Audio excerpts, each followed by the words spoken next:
नमस्कार दोस्तों, जरा कल्पना कीजिए रात के 2 बजे हैं और देश के प्राइम मिनिस्टर को एक अर्जेंट सिक्योरिटी अलर्ट मिलता है। लेकिन वो अलर्ट किसी इंसान ने नहीं बल्कि एक एआई सिस्टम ने भेजा है। हजारों सैटेलाइट्स, लाखों सीसीटीवी कैमरास, करोड़ों मोबाइल सिग्नल्स और सोशल मीडिया पोस्ट को एनालाइज करके मशीन ने ये प्रेडिक्शन किया है कि अगले कुछ घंटों में देश भर में साइबर अटैक हो सकता है। और अगर तुरंत एक्शन नहीं लिया गया तो बैंकिंग सिस्टम, इलेक्ट्रिसिटी ग्रिड और मिलिट्री कम्युनिकेशन तक ठप हो सकते हैं। अब सोचिए, अगर आने वाले समय में युद्ध, डिप्लोमेसी, इलेक्शंस, कोर्ट्स, हॉस्पिटल्स और यहाँ तक कि सरकार के फैसले भी मशीनें लेने लगेंगी, तो दुनिया कैसी होगी? क्या एआई भारत को दुनिया की सबसे बड़ी ताकत बनाएगा, या यही टेक्नोलॉजी एक दिन इंसानों से कंट्रोल छीन लेगी? क्योंकि मशीनों के पास स्पीड होती है, इंटेलिजेंस होती है, लेकिन इंसानों जैसी ह्यूमैनिटी, इमोशंस और मोरालिटी नहीं होती। और यही आने वाले भविष्य का सबसे बड़ा डर है। आज दुनिया एक नए कोल्ड वॉर में प्रवेश कर चुकी है, लेकिन इस बार लड़ाई तेल, जमीन या परमाणु हथियारों की नहीं है, बल्कि डेटा, एल्गोरिथम और आर्टिफिशियल इंटेलिजेंस की है।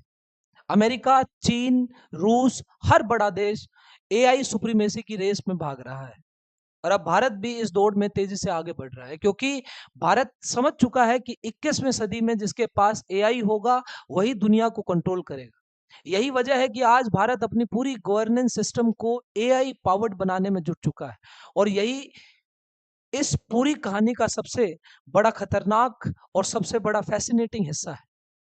दरअसल पूरी दुनिया में गवर्नमेंट्स अब एआई को स्टेट कैपेसिटी बढ़ाने के सबसे बड़े हथियार के रूप में देख रही है। सिंगापुर के फॉरेन मिनिस्टर विवियान बालाकृष्णन ने भी कहा था कि आने वाले समय में एआई गवर्नेंस को पूरी तरह बदल देगा। भारत में भी national strategy for artificial intelligence का अनुमान है कि एआई अकेले 2025 तक भारत की जीडीपी में लगभग $500 बिलियन जोड़ सकता है। ये ऐसा अनुमान था। अब 2026 आ चुका है, यानी एआई सिर्फ टेक्नोलॉजी नहीं बल्कि इकोनॉमिक वेपन बन चुका है। और भारत का डिजिटल इंफ्रास्ट्रक्चर पहले से ही एआई रेडी है। इंडिया स्टैक, आधार, डिजी लॉकर और यूपीआई जैसे प्लेटफॉर्म्स हर साल अरबों ट्रांजैक्शंस प्रोसेस कर रहे हैं। लेकिन जैसे जैसे प्रोसेस एआई पॉलिसी मेकिंग और डिसीजन मेकिंग में घुस रहा है, वैसे वैसे एल्गोरिथम बायस, अकाउंटेबिलिटी और एथिकल गवर्नेंस जैसे खतरे भी सामने आ रहे हैं। अब भारत सबसे पहले जिस चीज पर काम कर रहा है वो है सॉवरेन एआई इंफ्रास्ट्रक्चर, क्योंकि अगर किसी देश का डाटा और एआई सिस्टम विदेशी कंपनियों या फॉरेन क्लाउड सर्वर्स पर डिपेंड हो तो वो नेशनल सिक्योरिटी के लिए बहुत बड़ा खतरा बन जाता है। और इसी वजह से भारत अब अपना सॉवरेन एआई स्टैक तैयार कर रहा है, ताकि मिलिट्री क्लाउड्स, डिप्लोमेटिक फाइल्स और strategic databases foreign intelligence agencies की पहुंच से बाहर रहे। सर्वम एआई जैसी कंपनियां इसी डायरेक्शंस में काम कर रही हैं। इंडिया एआई मिशन के तहत सरकार ने 38,000 से ज्यादा हाई एंड जीपीयू से सिर्फ 65 रुपए प्रति घंटे की दर पर उपलब्ध करवाए हैं, ताकि स्टार्टअप्स, रिसर्चर्स और स्टूडेंट्स भी एआई इकोसिस्टम में शामिल हो सकें। एरावैट सुपर कंप्यूटर इंफ्रास्ट्रक्चर भी इसी मिशन का हिस्सा है, क्योंकि आज की दुनिया में जिसके पास कंप्यूटिंग पावर होगी वही असली जियोपॉलिटिकल पावर बनेगा। लेकिन भारत सिर्फ एलाइट इंग्लिश स्पीकिंग क्लास के लिए एआई नहीं बना रहा है। सरकार अब भाषिनी प्लेटफॉर्म के जरिए एआई को गांव-गांव तक पहुंचाने की कोशिश कर रही है। सोचिए, पहले सरकार पोर्टल्स और ऑनलाइन सर्विसेज सिर्फ उन्हीं लोगों के लिए आसान थी जिन्होंने जिन्होंने इंग्लिश सीखी थी, जिन्हें इंग्लिश आती थी। लेकिन अब Bhashini AI ecosystem real time translation और स्पीच टू टेक्स्ट सिस्टम के जरिए 22 भारतीय भाषाओं में सर्विसेज दे रहा है। श्रुत लेख जैसे मॉडल्स वॉइस बेस्ड गवर्नेंस ला रहे हैं, यानी अब कोई ग्रामीण व्यक्ति अपनी भाषा में बोलकर सरकारी सर्विसेज एक्सेस कर सकता है।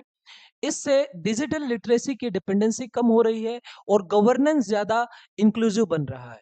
हाल ही में भाषिनी के समुदाय प्लेटफॉर्म पर 10,000 से ज्यादा कंट्रीब्यूटर्स जुड़े हैं। अब बात करते हैं एग्रीकल्चर की, क्योंकि भारत की सबसे बड़ी आबादी आज भी खेती पर निर्भर है। पहले खेती पूरी तरह मॉनसून के भरोसे होती थी, लेकिन अब एआई इसे डेटा ड्रिवन बना रहा है। डिजिटल एग्रीकल्चर मिशन के तहत सैटेलाइट इमेजरी, लॉट सेंसर्स और वेदर एनालिटिक्स को कंबाइन करके किसानों को हाइपर लोकल एडवाइजरीज भेज रही है। यानी किस खेत में कितनी मॉइस्चर है, कहाँ पेस्ट अटैक हो सकता है, कौन सी क्रॉप लगानी चाहिए, ये सब एआई प्रेडिक्ट कर रहा है। एग्रीस्टैक और भारत विस्तार जैसे इनिशिएटिव्स किसानों को personalised farm to fork insights दे रहे हैं। इसका सबसे बड़ा फायदा यह है कि सरकार अब सिर्फ डिजास्टर आने के बाद मदद नहीं कर रही है, बल्कि पहले से प्रेडिक्शन करके नुकसान रोकने की कोशिश कर रही है। एआई अब गांव की पंचायतों तक पहुंच चुका है। सभासार जैसे टूल्स ग्राम सभा मीटिंग्स को रियल टाइम ट्रांसक्राइब और समराइज कर रहे हैं। यानी अब लोकल गवर्नेंस रिकॉर्ड ट्रांसपेरेंट और टेम्पर प्रूफ बन रहे हैं। ई ग्राम स्वराज और ग्राम मनचित्र जैसे platforms planning, budgeting, accounting, project monitoring को डिजिटलाइज कर रहे हैं। फाइनेंशियल ईयर 2024 से 25 में 2,53,000 से ज्यादा ग्राम पंचायतें इस सिस्टम से जुड़ चुकी हैं। सोचिए, जिस भारत में कभी सरकारी फाइल्स गायब हो जाती थी, वहां अब एआई करप्शन और मैनिपुलेशन को कम करने की कोशिश कर रहा है। इसके बाद हम बात करते हैं हेल्थ सेक्टर की। हेल्थ सेक्टर में भी एआई रिवॉल्यूशन शुरू कर चुका है। आयुष्मान भारत डिजिटल मिशन अब AI first health care ecosystem बनता जा रहा है। नेशनल हेल्थ स्टैक के जरिए AI disease surveillance, diagnostic screening और आउटब्रेक प्रेडिक्शंस कर रहा है। मतलब सरकार अब बीमारी फैलने के बाद नहीं, बल्कि पहले से डेटा देखकर मेडिकल सप्लाईज और हेल्थ केयर रिसोर्सेज तैयार कर रही है।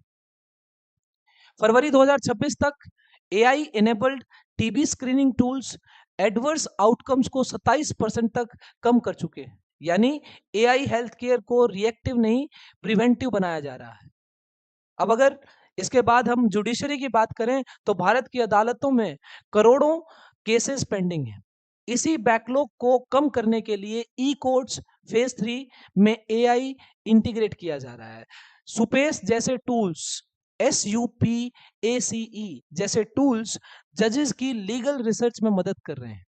Digital courts 2.1 intelligent case scheduling कर रहा है और सुप्रीम कोर्ट का सुवास सॉफ्टवेयर जजमेंट को रीजनल लैंग्वेज में ट्रांसलेट कर रहा है। यानी जस्टिस सिस्टम को फास्टर और एक्सेसिबल बनाने की कोशिश की जा रही है। लेकिन भारत सिर्फ अपने देश के अंदर एआई नहीं इस्तेमाल कर रहा है, बल्कि ग्लोबल एआई डिप्लोमेसी में भी अपनी एक अलग पहचान बना रहा है।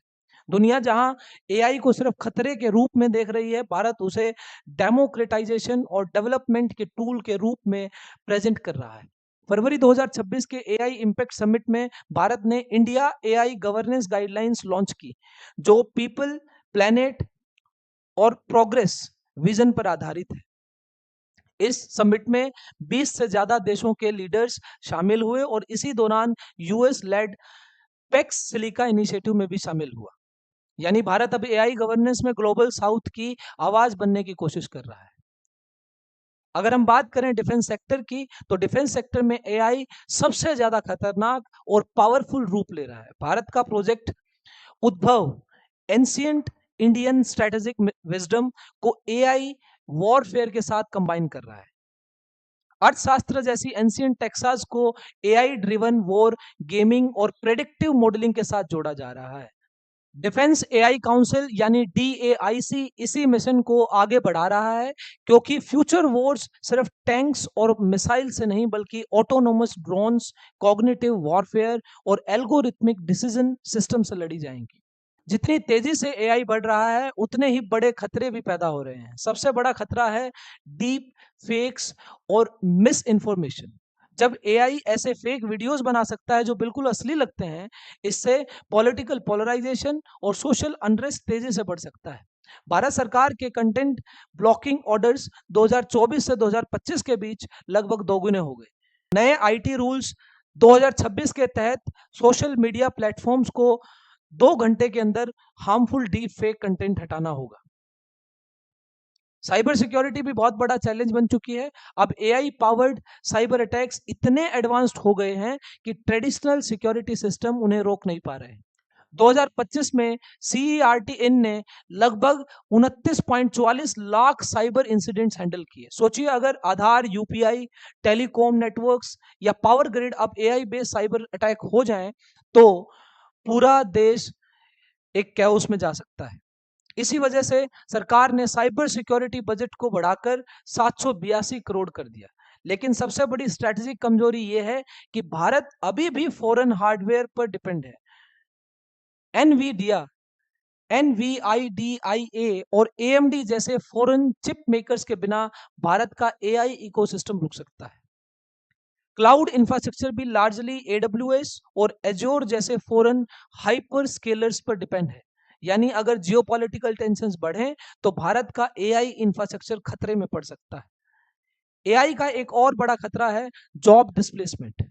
वर्ल्ड इकोनॉमिक फोरम का अनुमान है कि 2030 तक एआई ऑटोमेशन भारत में 23% जॉब्स को प्रभावित कर सकता है, खासकर आईटी सर्विसेज सेक्टर जो भारत की सबसे बड़ी इकोनॉमिक स्ट्रेंथ है।